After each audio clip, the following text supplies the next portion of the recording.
আর বেগুন আর কচু দিয়ে রান্না হচ্ছে ইলিশ মাছ। তো ইলিশ মাছ আমার ভাজা হয়ে গেছে। দেখো তোমরা, ইলিশ মাছ ভেজে নিয়েছি।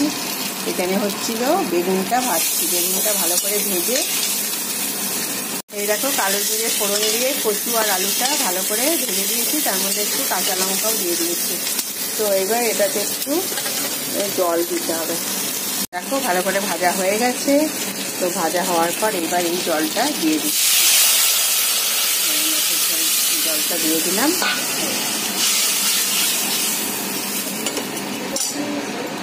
ফুটে গেছে। তারপরে এই যে বেগুন আর কচু আর মাছগুলো ভালো করে দিয়ে দিয়েছি।